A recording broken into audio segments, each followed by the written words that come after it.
don't want to hold people up too much. So if you are going to join us for our presentation, please feel free to do so now. There's snacks in the back if anybody wants to go grab a snack attack. Do that real quickly. We'll try to get started here in just a couple of minutes.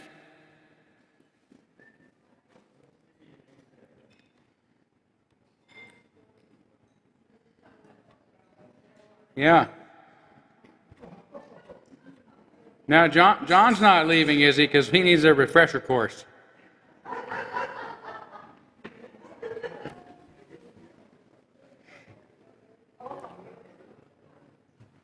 We'll let them grab some snacks, and then we'll...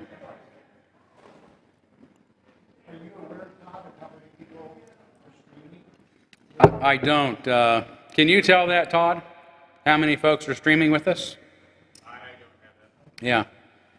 I don't know. Well, we can tell later, but I'm sure we have a good number of you streaming with us, so good to have you. All right, thank you guys for sticking around and learning a little bit about our religion and our church. From the sermon I just gave, you know that things are not hunky-dory in the religion right now, but it's still a beautiful religion, and it's worth fighting for. So I want to begin by talking about the history of Unitarian Universalism, which is really two histories. Now, some people like to date it back to the 16th century Europe. And some people, as you heard me say earlier, would date it back to 1961 and say that's when it started.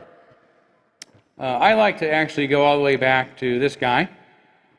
That's an actual photograph, 2,000-year-old photograph.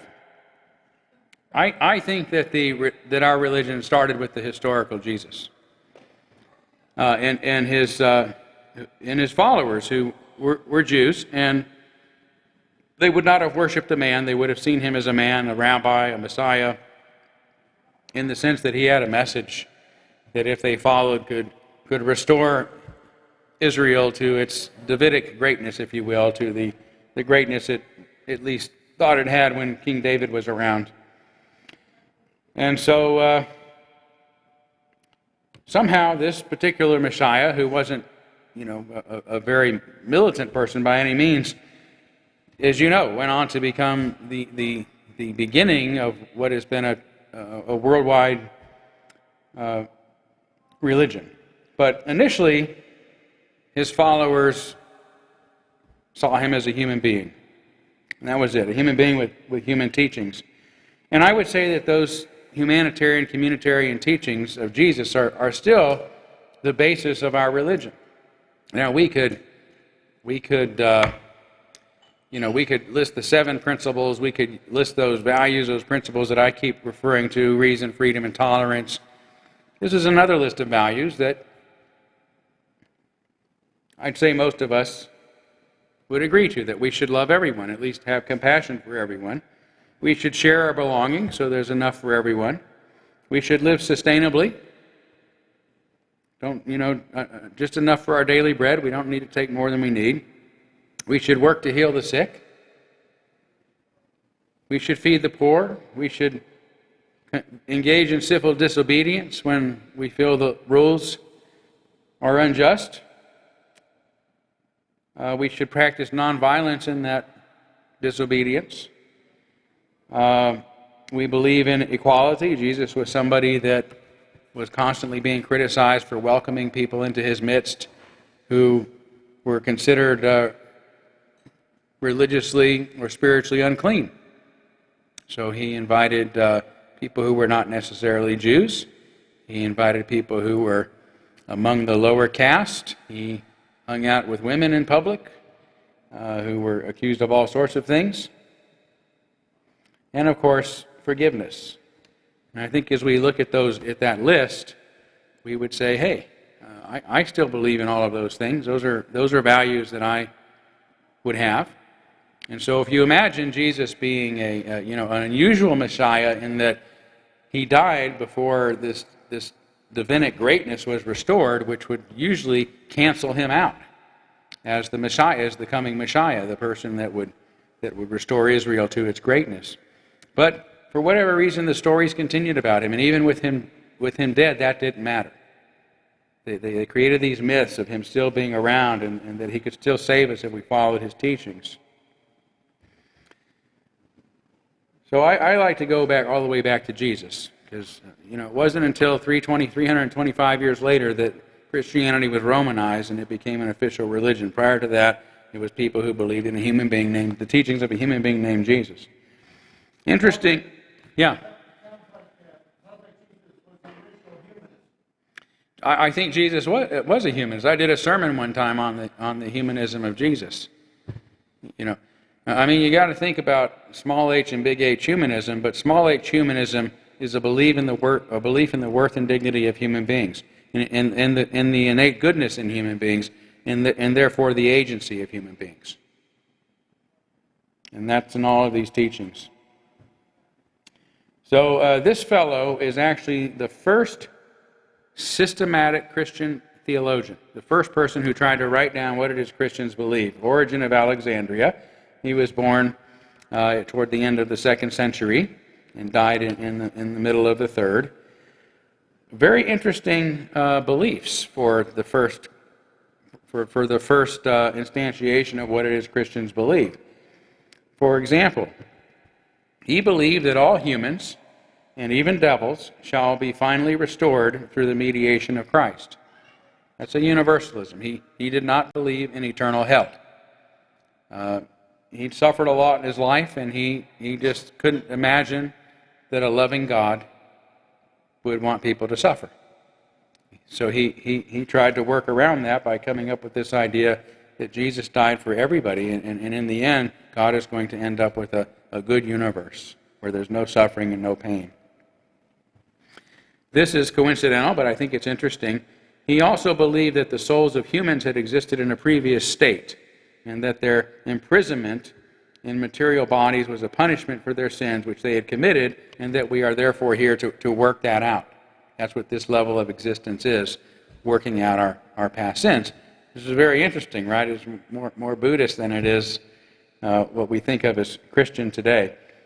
The reason for that, it was really debated when people talked about original sin. There was a lot of debate. How can a baby who hasn't committed and done anything wrong, if they are born and die, go to hell because they haven't been saved, right? Is there a punishment? And so they had to work around this.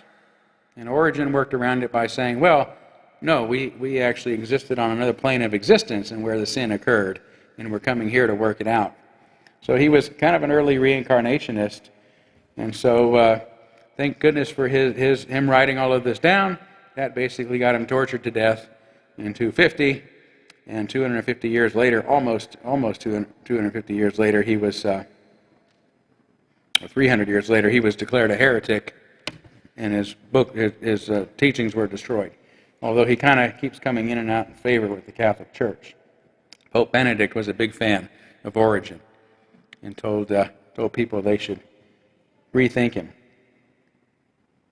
And then this guy, Arius, was actually born the same year that Origen died. And Arius was a founder of a belief, or no, I shouldn't say the founder. He was really somebody who promoted the belief in what became known as Arianism, that the Father is superior to the Son. Okay, so if you imagine around this time, now Christianity had started with human beings following a human man, but as it became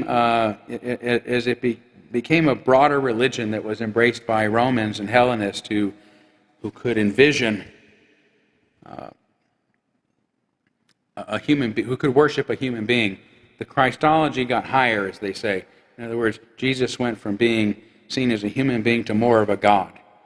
And a lot of the older traditionalists said, no, that's not right. The Father is superior to the Son. Jesus is not a God. God is God, and Jesus is still a man. And at this point, they called it Arianism, even though it was really the original Christian belief. And so, by the time it was Romanized, the emperor basically said, I want to convene a council in 325, and you need to settle this argument, and you need to use this term homoousia, which means of one substance. So whatever they came up with out of this, they were ordered by the Emperor Constantine, to make sure that this ended up with Jesus and God being the same person, right? So Arius was then declared a heretic. And another few years later, about 50 or so years later, they added the Holy Spirit to this creed, and so now the Trinity was born. So it really wasn't until almost the 5th century that this idea of the Trinity, that there were 3 gods in one, came into fashion. Prior to this, Jesus was a human being, and he became increasingly revered by Greeks who had no trouble worshiping a man as God. Augustus, the august one, who died and ascended to heaven and became one of the gods. So we had a Universalist in origin, the first Christian theologian, and a Unitarian, that is the human Jesus. That's what Unitarianism is. There's only one God. Jesus, therefore, must be a man. And therefore, we were here first. I always like to say that.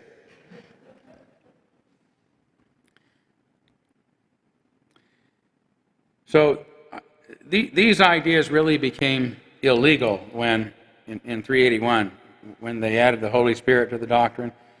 Now it became illegal to say anything else. So they were still tolerating the Arians up to that point, but by the time the Trinity was fully born, you couldn't talk about Universalism or Unitarianism. It was outlawed. Okay?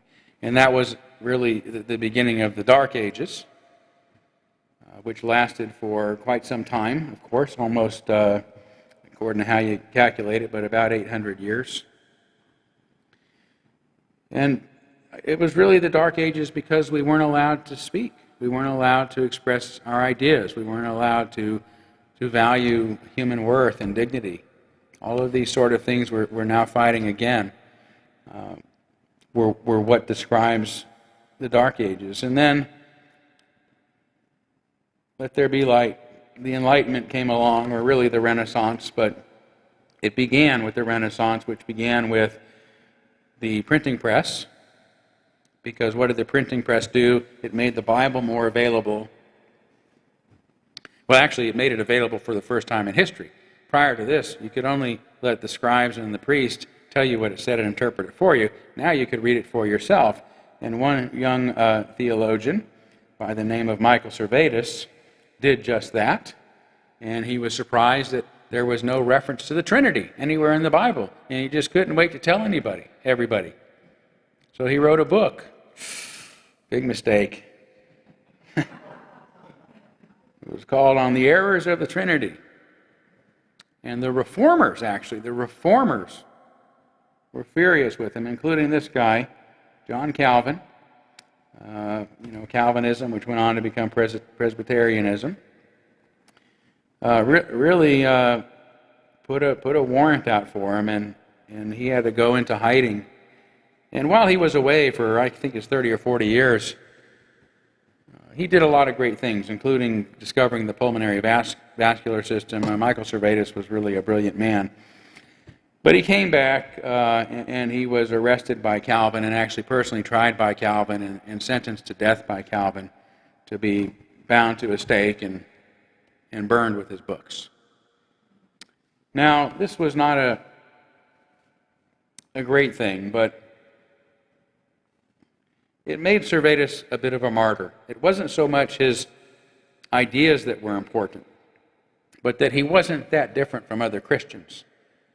and he was known as being a good person, and they killed him over his ideas. So if you can imagine, it wasn't so much the Unitarianism of his beliefs that have stuck with us, but the belief that we should not burn people for their ideas.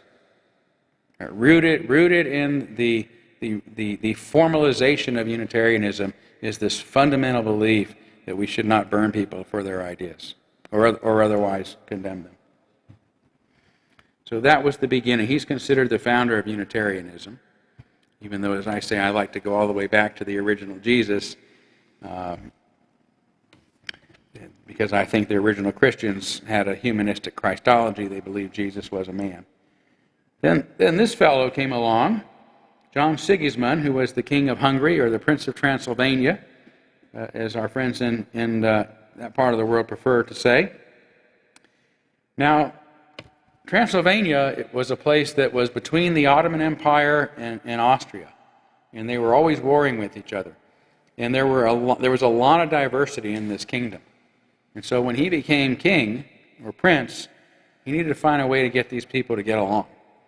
There are a lot of different religions, right? There were Muslims, there were Catholics, there were Protestants. So he held the Diet of Torta in 1567 and said, I want all the religious leaders to come and tell me what it is they believe, and then I'll choose which one is going to be my kingdom's religion. And genius that he was, he particularly liked this one by Francis David, who was a Unitarian. Now, it may be that he was truly inspired by David, or maybe he just saw this as a way to keep everybody happy, right? So he made David the head of his church, but together they ended up passing the Edict of Torta.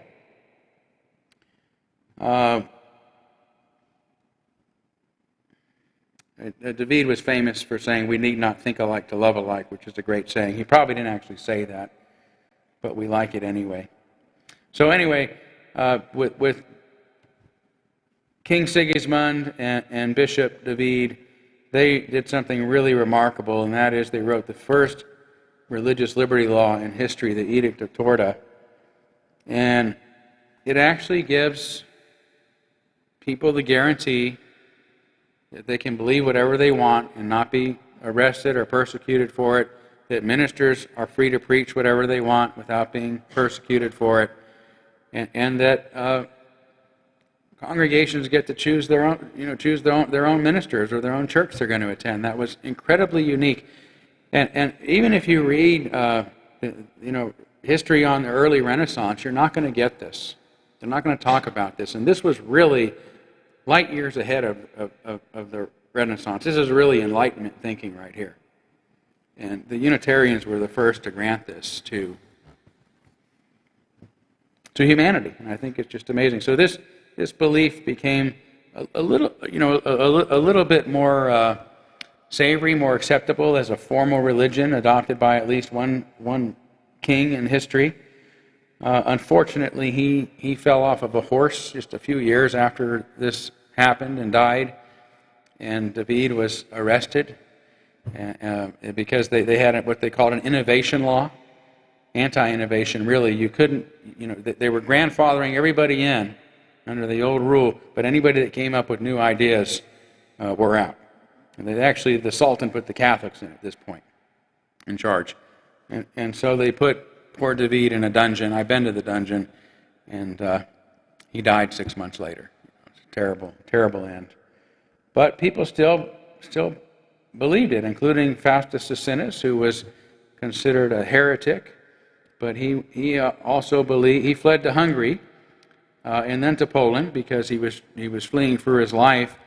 Poland was called the Heretics' Asylum at the time because so many people of different beliefs were allowed to go there without being persecuted. But he didn't believe in a Trinity. He didn't believe in a hell. So he's got both Unitarianism and Universalism in his theology. He didn't believe that Jesus died for our atonement, that there was any symbolic nature to his death, but that he was a human Jesus and that we would be saved by following his teachings or putting his teachings into practice. So that, in brief, is a short history of Unitarianism and a bit of Universalism as it moved through Eastern Europe, and then eventually kind of made its way over here. That's a bit of a simplification. Universalism came on a boat. Unitarianism emerged almost independently here in the United States as part of the Enlightenment influence of our founders. So the first church this was one of the first churches in the U.S. and established in 1686, but they actually hired James Freeman, who was installed in 1782, who was a Unitarian. So he was really the first Unitarian to hold an official position. And then the American Unitarian Association was formed in Boston. You can see about not quite 50 years later. Now back to this guy. 1825. I think that's right. Yeah, 1825. So John Calvin, as you may know of his theology, was kind of strict. He believed in the doctrine of predestination, that whatever our destiny is, it was prescribed before the foundations of the earth, right? And there's nothing we can do about it. Only a very few elect people are going to be saved for heaven. The rest of us will burn for eternity in hell.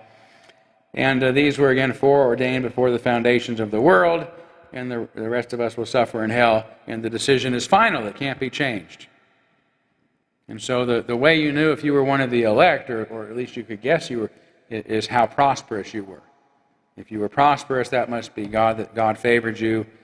And so it's a very strange theology. Now, this new brand of Universalist was really the exact opposite of this. It was born in protest, or reemerged in protest to Calvinism. So they said, no, it's universal atonement. Jesus died for everybody. Everybody's included in God's love, not just an elect few. That happens by free will. They're not chosen. They get to decide for themselves. Again, there's a lot of humanism in this. And really, God only knows. Nobody else does. You can't look at somebody and say, gee, they're wealthy. They must be favored by God. And again, the decision is theirs. So John Murray, who was a Scottish actual Universalist preacher, he lost quite a lot. His wife and family died, and he wanted to get away and get out of the ministry, and he decided he'd sail to the New World. He did so in 1770 in the Hand in Hand, which accidentally ran aground off the shores of New Jersey. And while there, he met a fellow named Charles Potter, who just so happened to be a Universalist on this little island. And he built a church for a Universalist minister to come. He'd been praying for a Universalist minister.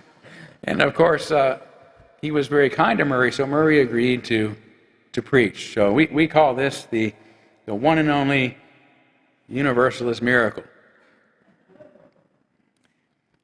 And he kind of got the bug. And he gave his first sermon in 1770, but he ended up going on to become quite the evangelist. Excuse me.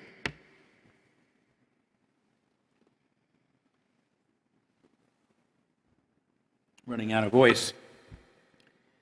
So the first Universalist church in America ended up having him come and be their minister in Gloucester, Massachusetts. And kind of an interesting history of its own. There were 61 followers of the Independent Church of Christ in Gloucester, Massachusetts, is what they called themselves initially, but they were persecuted by First Parish Church, and in those days there was like a lead church in the community, and they could legally force people to tithe to them, whether they were believers or not. And so when the Universalists refused to pay, and this is one of those class differences that never got resolved, right? Universalists tended to be less educated and poorer and gruffer, and they didn't mind a good fight. They always felt like outsiders, and they identified as such. Unitarians actually were insiders. But anyway, the Universalists refused to pay, and so they actually used the legal authorities to go in and confiscate the church's property and sell it off to pay their taxes, if you will, to the church. And they did what every great Universalist would do. They sued them, and they won. And in so doing, ended up establishing precedent that gave us the beginnings of the separation of church and state. So we have the Universalists to thank for that. The Universalist Church of America, the National Association, was formed in 1793. And John Murray is famous, of course, for saying, give them hope, not hell. All right, go out into the highways and byways of men and women, and don't teach them this nasty religion of fall redemption. Teach them of love and universal love. So he was quite the forebear. Ever since then, these religions have been committed to things like the freedom of separation of church and state, partly by establishing non-sectarian education. So if you want to thank somebody for public schools, you can thank the Unitarians. In fact, Horace Mann was a Unitarian, the founder of public education. Another thing we did was there was an anti-slavery convention as far back as 1840, right? And the Unitarians were among the participants. It was a worldwide anti-slavery convention and declared slavery contrary to the plainest dictates of natural justice and Christian love and to the doctrine of universal grace and love, which we cherish as the most important of revealed truth. So this is where we were at very early on in the formation of this country. In 1845, a freed color man and his family were able to join Mount Olympus Universalist Society in Alabama, of all places. Right? Not 1965, 1845. In 1880, the Universalist ordained Joseph Jordan, our first African-American minister. You can believe that.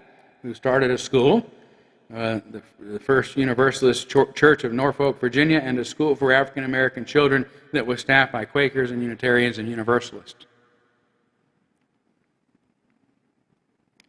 And then we were also the first religion, Universalism, the first religion official religion to ordain a woman to be a minister, and that was Olympia Brown, who was also the first to graduate from a theological school and went on to really focus most of her energies on the women's suffrage movement, and did live to see the ratification of it in the 19th Amendment. So, very powerful woman. There were a lot of powerful women who worked to establish equal rights, including Mary Wollstonecraft, who was the mother of Mary Wollstonecraft Shelley, of course. So she's Frankenstein's grandma. And then Dorothy Dix was a Unitarian. Margaret Fuller was a Unitarian. Elizabeth Cady Stanton was a Unitarian. Julia Ward Howe was a Unitarian. So Dorothy Dix is one who chose to become a Unitarian. She's remembered for establishing hospitals and improving conditions and for treatment of the mentally ill. Margaret Fuller was born a Unitarian. She was America's first female reporter and herself an author of the first major feminist book, Woman in the 19th Century, and fought for women's suffrage, women's education, prison reform, ending poverty and homelessness, and advocated for racial equality for blacks and Native Americans. A woman ahead of her time. According to her daughter, Elizabeth Cady Stanton, attended a Unitarian church. Stanton was an abolitionist, a voting rights activist who also struggled for birth control and property rights for women, and served as the president of the National Women's Suffrage Association. And Julia Ward Howe, of course, wrote the Battle Hymn of the Republic, was another women's suffrage, abolitionist, and social activist who left her Calvinistic upbringing to become a Unitarian. So we had a lot of genuine liberals, right? People who wanted liberty, who were fighting for liberty, who believed they could find support for that amongst the Unitarians and the Universalists. We were also among the very first to advocate for better treatment of prisoners and to abolish the death penalty, something we're still working on, obviously. And we had a couple of interesting individuals who stirred up a lot of trouble for us back at the turn of the 20th century. Ralph Waldo Emerson and Henry David Thoreau, who are the founders of Transcendentalism, really wanted to bring it into the Unitarian Church. And so Emerson gave a sermon at Harvard to the theological class and said that Unitarian religion was a corpse-cold religion and that we needed something different. And so he proposed Transcendentalism. And lots of the folks back in those days fought like hell to stop it, but eventually it really bore out and became a huge influence on our religion. The Transcendentalist controversy, they called it. In fact, one of our former ministers here, Barry Andrews, who some of you remember, is an expert on particularly Emerson. He's written a lot of books about Transcendentalism. And then this guy is one of my favorite guys, for those who recognize him. This is John Dietrich. John Dietrich was a minister who had been declared a heretic by the Dutch Reformed Church in Pennsylvania and in 1911. And once he was outcast as a heretic, this church called him its minister in 1911. And Dietrich came here and he discovered his humanism. He discovered that this was the best term to describe himself as, and went on to become known as the father of religious humanism.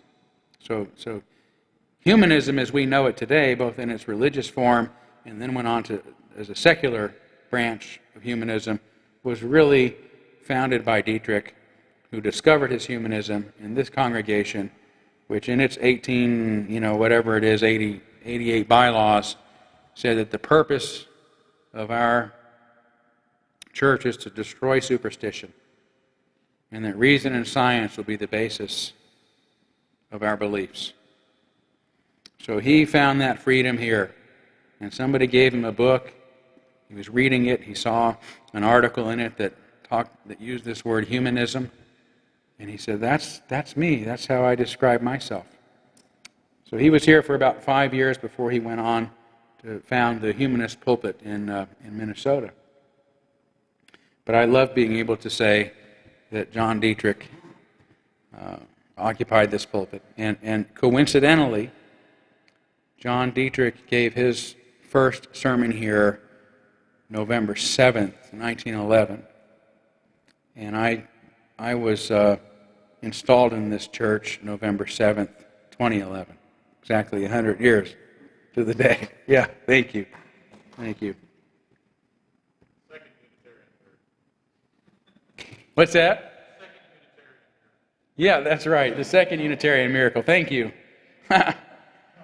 Yes. I was just reading on the plaques of the framed things outside in the lobby, and there was a Reverend Wheelock. Yes. Before Dietrich, who was also kind of a heretic because he left Virginia with a dead or alive $1,500 reward for his capture. That's right. Yeah. So Reverend Wheelock, was preaching favorably of abolition, and Virginia put a bounty on his head, so he had to flee. And interestingly enough, he ended up making a stop in Texas. I think if I remember right, his spouse had some respiratory problems, and so he wanted a drier climate and took her there. And he founded the Republican Party in Texas. Yeah, that's back when the Republicans were Democrats, So anyway, he did that, and he started, he was actually hired by the government after the Civil War. He was in the Civil War to found freedmen's schools. And he was responsible for educating tens of thousands, helping to educate tens of thousands of freedmen and black children. Yeah. There's a really rich legacy of ministers in this church. This is another really interesting one. You all probably have not heard of Aidan Ballou, who was one of our very famous Universalist theologians, and he wrote a book advocating for nonviolence in his book Christian Non-Resistance, and that happened to influence Leo Tolstoy, who of course wrote War and Peace, which influenced the Mahatma Gandhi, which influenced Dr. King, who kept a picture of Gandhi over his dining room table. So there's a wonderful chain of history back to the Universalist, inspiring these incredible people.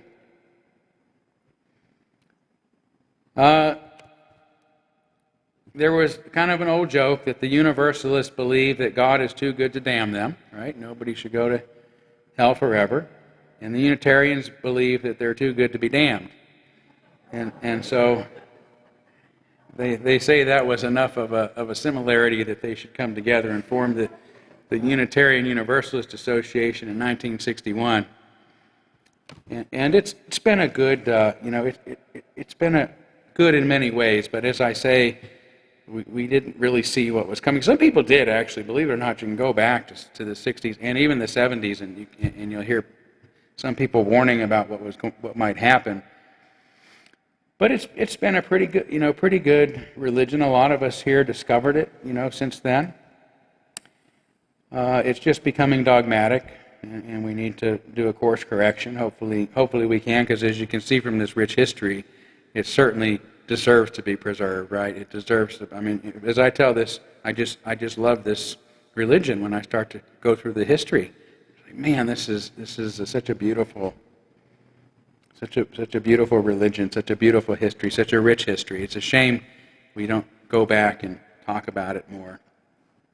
So, in more modern times, we were among the first to really pass a resolution, for example, against Vietnam, and as early as 1964. We had one of our ministers, James Reeb, was murdered in Selma, Alabama, while advocating for civil rights. Dr. King actually gave a lecture at the UUA's General Assembly. And then when the Pentagon Papers came out, remember that? When the Pentagon Papers came out, and the government, Nixon, really didn't want them to be revealed. Well, the Beacon Press, the UUA's publishing house, published them. They published the Pentagon Papers. And the FBI came after us. They seized all of our financial records. They raided the headquarters. It was heading for the Supreme Court. And then Watergate happened, and they let it go, right? But this was the moral courage of our religion then. I want to show you the cover of the Pentagon Papers. Anyone recognize that? That is the exact cover of the Gadfly Papers. And that's why my Gadfly Papers cover looks so plain, because I thought the historians among us would recognize, and it was a sort of Easter egg call to remember the courage that we once had around freedom of expression. But nobody caught it. They just think I'm not very artistic.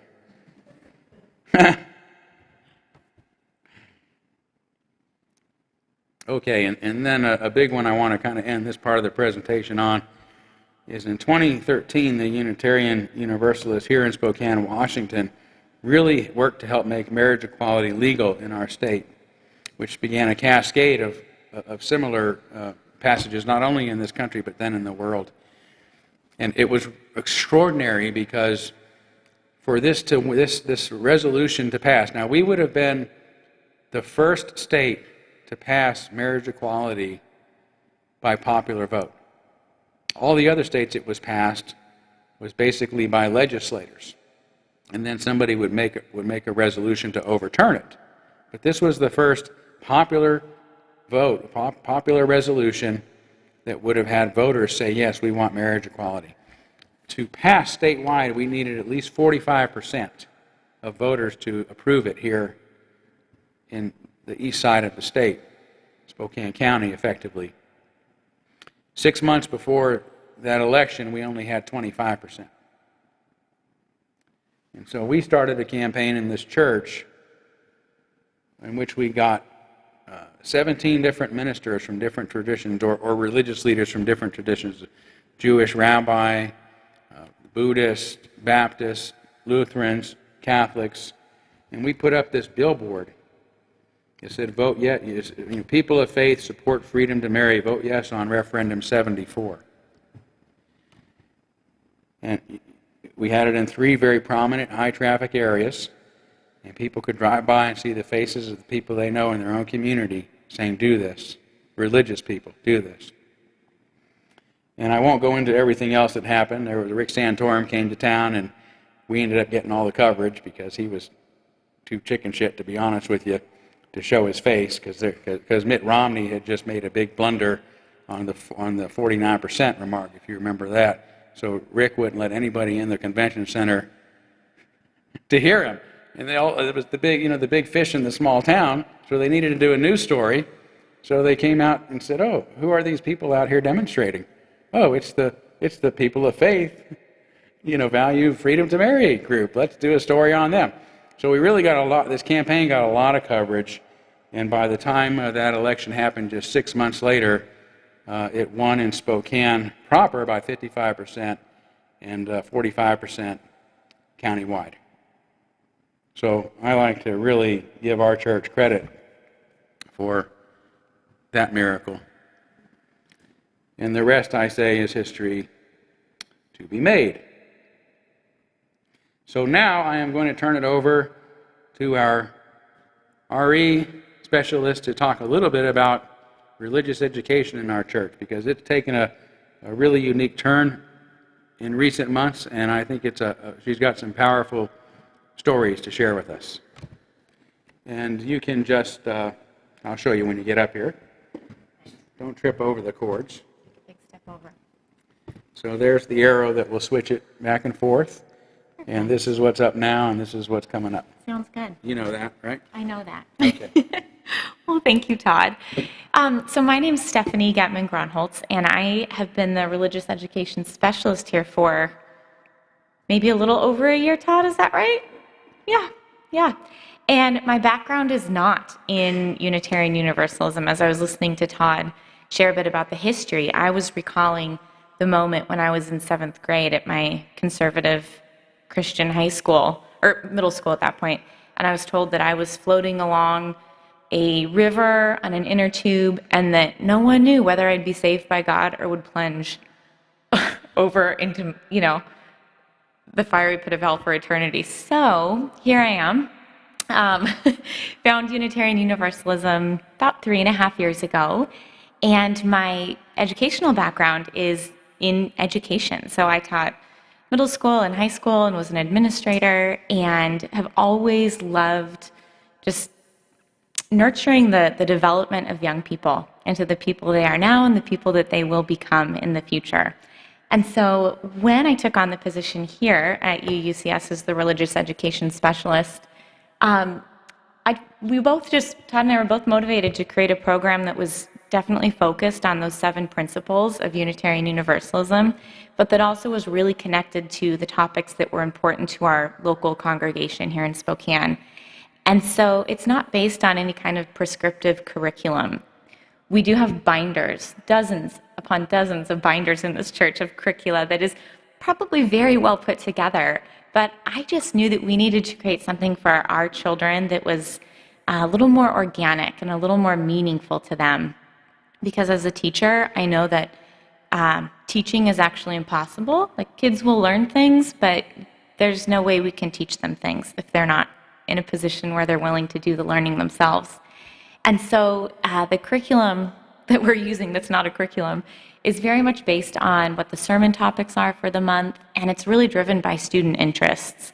A couple weeks ago, we were talking about kind of brain malleability at the beginning of the year and, what do we want out of 2022? And the kids were so excited to do these brain teasers that I knew that's just where we needed to go for the rest of the morning together. And I kind of set aside my other plans. And it's really amazing to have the flexibility to do that in religious education, because that is what's going to be most meaningful to kids. They don't want a 6th day of school. They get talked to enough 5 days a week, 6 if they have a parent like me. But it's been really wonderful to have the flexibility to create something that's truly customized to the children in our presence. It's very inclusive. We have kids with a wide range of ages, abilities, interests. We appreciate diversity. I hope you see that at our church, and that extends into our children's ministry as well. And it is for the whole family. Happy kids make for happy parents. And so we want to create a program that has a ripple effect into the family. And that's another reason why it's not a prescriptive curriculum and oftentimes has connections to the sermons, so that, as families are talking after church, when they're at brunch or at dinner later that week, they can maybe have some shared topic of conversation. And so most of our children's ministry at this time is happening through Children's Chapel. And that is targeted to children 4 to 12 years old, although we welcome kids younger and older than that. It's really fun to have all those multiple age groups in one room. There's a practical reason we do that, which is that we can't have, 6 adults for 6 kids divided up into 3 or 4 different rooms. That would be boring for everyone. Like a one-on-one children's chapel has no life to it. So there's a practical reason we do it, but then just philosophically, the work of Maria Montessori and other progressive educators has shown the real merits of getting kids who are different ages together in one room. And they learn from one another, they lead one another. And there have been no problems with that this year. I just loved the moment when we had a 13-year-old talking to my 9-year-old about a shared video game. And I don't know what it even was. But just the quality of their conversation was wonderful, because they were really connecting over a shared interest despite that age gap. So we start with a chalice lighting and have our own little, speaking routine that has some motion, and the kids kind of halfway participate, depends. Some of them like to speak out loud, some don't. But we signify that we're starting our time together and light our chalice, say our words, and then we go through a peaks and valleys conversation where the kids get to share their name and their age, and then something that made them really happy throughout the week. That was their peak. They're also invited to share something that made them sad that week. That's their valley. It's not compulsory that they share that, but we invite them to share both of those things. And that is one of the most valuable times. It's such a simple routine, but it's the time when the kids get to know one another and make connections, and when I, as the facilitator, can start to get to know the kids in order to customize that experience for them. We have a snack. We used to have our snack later in the day, and the kids said, "Can we have our snack earlier?" And I said, "Sure." Again, we're not following a prescriptive curriculum, so we can have our snack when the kids want the snack. We usually have a story. I really believe in the power of stories, and there's so much high-quality children's literature that I'm always excited to share with the kids. And that usually introduces the heart of the lesson, which is perhaps a conversation about the story.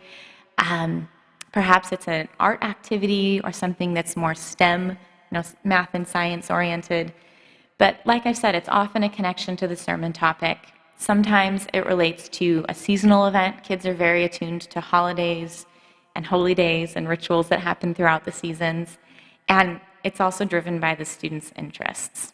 So that's kind of what happens in a children's chapel. We've got just 30 to 35 minutes every Sunday, but we try to make it a really meaningful experience for the kids, where they feel known and where they feel connected to one another, and really can participate in a democratic process of making it the 35 minutes that they want it to be. So like I said, Children's Chapel is targeted for kids between the ages of 4 and 12, but we do have Nursery Care for our youngest from ages, I believe it's 6 weeks, up through age 4 or 5. And that transition between nursery and Children's Chapel is very oriented to the child and the family. We have some 4-year-olds who like to stay in the nursery with their younger siblings, and we have some 4-year-olds and even 3-year-olds who want to be with the big kids. So we don't have any hard and fast rules about when you get to graduate from the nursery to Children's Chapel. And then with older youth, kind of middle school, high school, again, we would welcome them into Children's Chapel. A lot of our 12 and 13-year-olds kind of make a decision based on what the sermon topic is. And they say, oh, that sounds interesting. I think I'll stick around. Or they might decide to come to Children's Chapel. And sometimes they even help us out, and they're in charge of preparing the hot cocoa, or even reading some of the story, or maybe doing some writing for us that day. So there's no formal programming for youth. We encourage them to be in the service when it makes sense for them, or to join us in Children's Chapel if that's more comfortable. But we are looking at doing some more regular service projects. Having taught middle school and high school, it sounds fun to get a bunch of kids together in a room and just hang out, but it's actually pretty awkward for everyone. So if we can get kids together engaged in something active, I think that's when they really start to connect, and when they feel like they're making a difference, because they are making a difference. Last year we did a bra sorting for transitions as a follow-up to their big Mardi Gras fundraiser, and I'm currently in communication with the volunteer coordinator at Family Promise, because I know that we heard from Joe a couple weeks ago, maybe it was months at this point, but we were inspired by his message, and are hoping to get our youth together to give back to our community, and as a result get to know each other as well. And then of course we have our intergenerational activities, and this is when it's birth to 100 plus, everyone can participate. We have services that are intergenerational. Our most recent one was Todd's Grinch Who Stole Christmas and Gave It Back sermon, which had a multimedia presentation, so the kids were engaged the whole time. Kids of all ages were engaged. And then we do have some church events that are multi-generational. We've had our after-service Christmas decorating, where we put ornaments on the tree. Back in September, we had it wasn't a potluck, but it was an outdoor picnic with a scavenger hunt through the church grounds. So lots of opportunities for people of all ages to come together and be part of this community. Just in case you're curious what those 7 principles are in kid-friendly language, here they are. I know that font is small, but if you can read through those, you see how it just simplifies the 7 principles as they're originally written, so that they're meaningful to younger readers.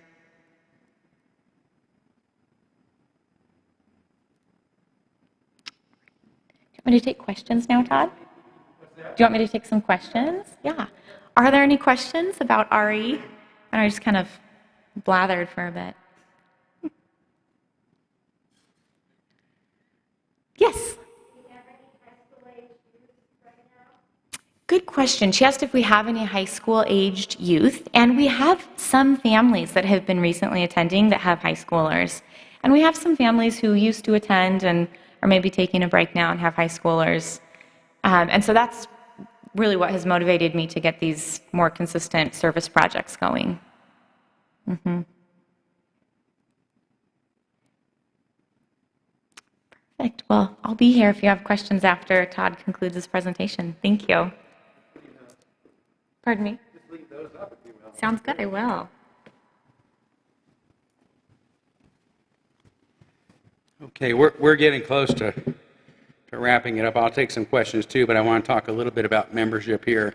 Of course, religious education is only one way to get involved. We have lots of teams, lots of needs around the church that we need volunteers to help us keep up with. Everything from management on our board or operations team to helping to keep the place clean and the yard work up during the proper seasons. Endowment funds, I mean, all of these things are listed on our website, so it's easy to take a gander there and see what you might, if there's a way you might want to serve the congregation. There are also lots of ways listed on our website just to engage with others, not only on teams, but just in groups, in book clubs and women's retreats and the men's group that meets monthly.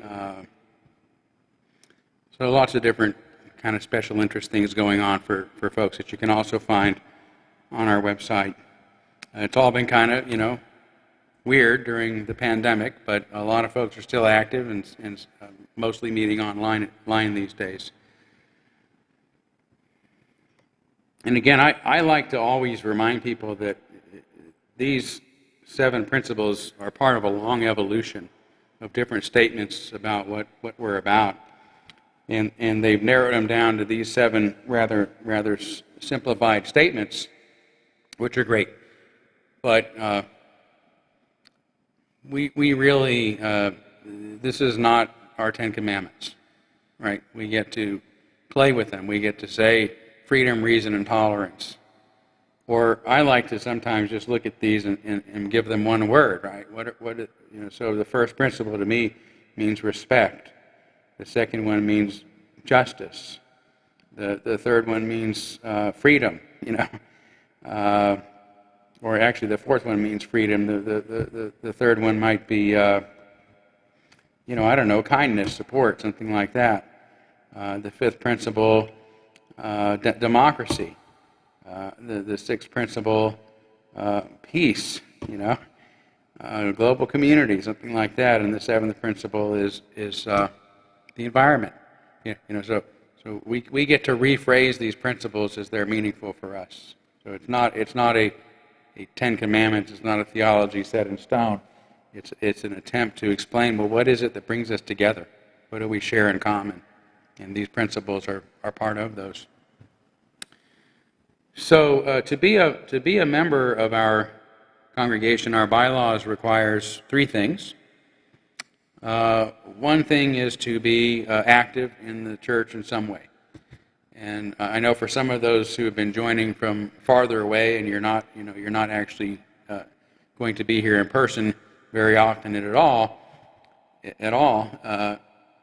participating by attending our services is participation. That counts as participating. In fact, probably most of our members don't get on teams and don't find other groups. They just enjoy coming on Sundays, and that's a form of participation that's perfectly acceptable. But we also appreciate those who get involved in so much more, because like most churches, about 10% of people are really sort of doing the nitty-gritty work, and usually it's the same 10% doing everything. So anybody wants to join anytime, we sure would appreciate it. So being active, we want to know you, we want to see you, we want you to be engaged, get something out of being part of our community. The other thing is to support our community financially, to make a pledge at whatever level you're comfortable and able with to help fund our mission. And that's not something that I say with any embarrassment or reluctance.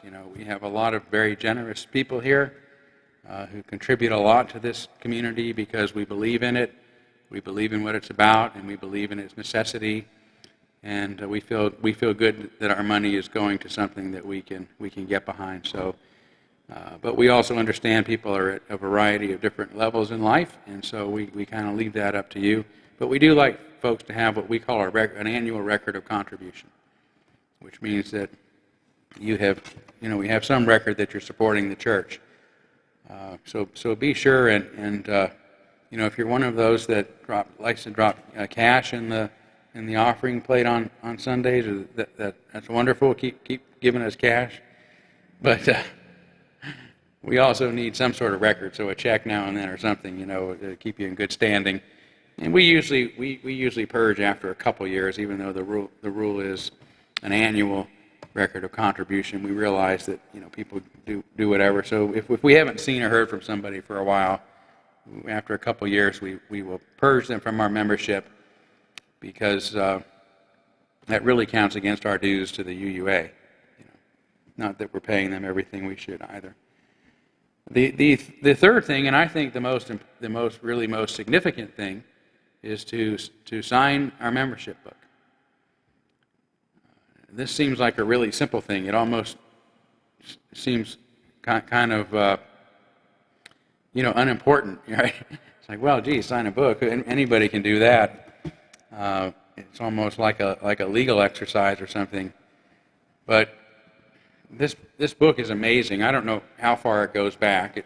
It lists all of our members from the beginning. Obviously, it was recreated at some point, but it's got all the names of all of our members for 133 years, 134 years now, I guess. And when you think about the etymology of significant, it's the word sign, right? So the most significant thing you can do is sign something, literally.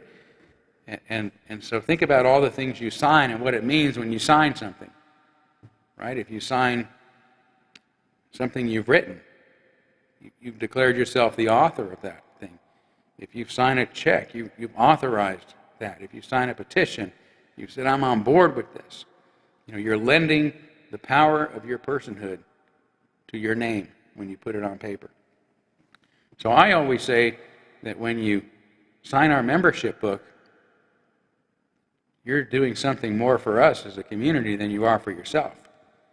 Right? It's not like we've granted you the space to sign our membership book. You've said, as an individual, I lend my authority to this. I become a co-author of this.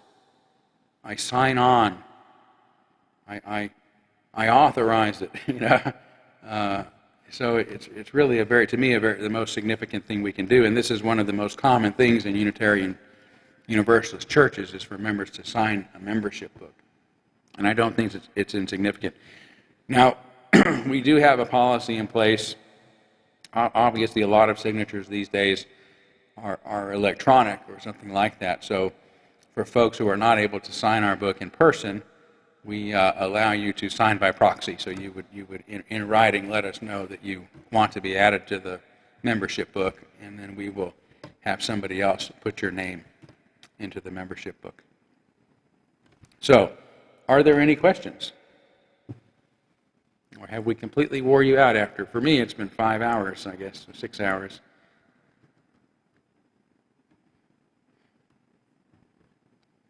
Yes.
Yeah, sure. Well, it's a good question. Did everybody hear that? Yeah, so maybe the folks who were streaming with us didn't hear, but Julia's really asking, when is a good time to talk more about what's going on in the UUA, and particularly this church's relationship with the UUA, and even more broadly, I think the philosophical questions around racism in this country, and how what are the best ways to address that. So I think you're right. now is not a good time, not because I'm losing my voice, but it really is complicated. I've written 2 books about it, and I've given lots of sermons about it, and the UUA leadership and hundreds of ministers feel very different than I do, which is why we should be dialoguing, by the way, not condemning, to work out, what is the best way forward. I personally don't have anything against anybody who wants to use critical race theory or white supremacy culture to try to advance equality in this country. I see those as flawed philosophies, but that doesn't mean they're completely incapable of doing some good. The real problem to me is the loss of our Unitarian Universalist values, which are the freedom to discuss and the freedom to talk about things. And if I say, that doesn't seem right to me, that seems more harmful than it is good, and here's what I've been doing, and it sure has worked a lot better, as far as making changes in my communities than making people feel guilty, or something like that. But we could talk about that, and we could forge out of that dialogue a way forward. So that's not happening right now because of this sort of rigidity that's at least akin to a fundamentalist religion that has taken hold. The Unitarian Universalist Association does not have a mechanism in place right now for kicking congregations out. So I don't think it can do that. But they may try. I mean, they claim they have a right to the term UU7pf.org, which seems absurd. But so yeah, I really don't know. That's not a great answer to your question. I'm happy always to sit and talk with you or anybody else interested in knowing more. In fact, Jerry and I talked a little bit about this when we got together for coffee a few weeks ago. And maybe at some point, I'll do another. We've had several conversations where we could talk about it, so I could do that as well. But I think that broadly it's going to be asking and paying attention and researching and talking with people and trying to get a picture, mold a picture of your own that makes sense to you as to what's going on. I hope maybe my sermon this morning added some to that, but I don't think it's a simple situation of really getting together and having a conversation and then you say, oh, okay, all my questions are answered. This is a very strange time, and all of us, including myself, are still trying to find the framework for discussing what's going on. Today I used the framework of colonialization, right, of colonization, as a way to discuss what's happening. Is that true? Is it a colonial takeover, or is that a metaphor? Is that an analogy? That's a philosophical question, right? So I may see it differently than somebody else, but I'm always happy to get together and help clarify specific questions that you have, if that helps. And I totally understand any reluctance to be part of something that is in turmoil. But you can always leave, right? I guess what I was trying to say is that the nation is in turmoil, and I wouldn't be expecting you just to have a conversation and check it off. I guess one thing I would like to know is, can you handle, would you be a big dissent in members? And I would say the answer would be yes. Well, I better be. Because yeah, I've experienced quite a lot of dissenting opinions, so. Todd, I'm going to come up here so that the people streaming okay. can hear me. Sure. I would suggest that Todd's second book, if you're wanting to just understand what went on here in this church between Todd and the UUA, his second book has a complete, what do you call it, appendix? Appendices of all the letters and everything that went back and forth. And that gives you a really good picture of what went on. Thank you. Yes. Yeah, that book, The Gadfly Affair, was not something I was intending to write, but when our new board took over 2 years ago, they really started emphasizing the necessity of having some sort of record of what transpired, and so I was the person with the record because I had all of those documents. So that book is about 50% raw documents. I mean, it's about 50% my sharing of those documents liberally. I mean, there's a lot of quotations in there, but it is also through the lens of my bias, right? So I wanted the historians to be able to look back at something other than Facebook post or blog post and actually have a record. So I just put them all in their rawness in that book so that someday when historians look back at what is now the third great controversy in our religion, we had the transcendentalist debate and the humanist debate, and now we've got the Gadfly affair, that they will at least be able to sort it out in their own way. Yeah, so do you feel okay with that, Julia? I'm not brushing you off? Okay, all right. Yeah, okay, all right.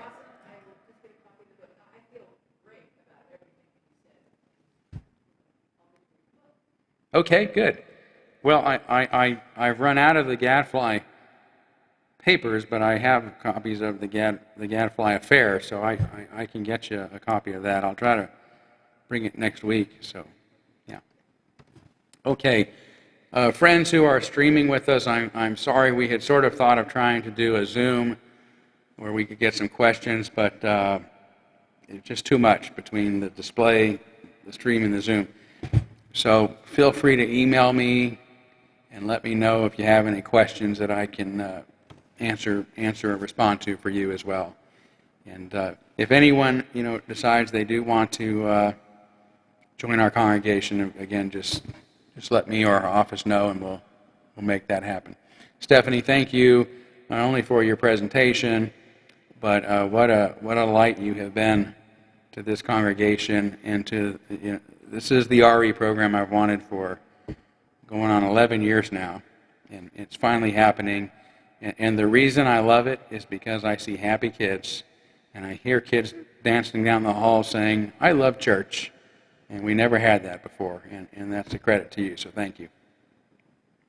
Okay, thank you all so much. Thanks for staying. Todd, thank you for spending a couple extra hours with us, and we will look forward to seeing you soon.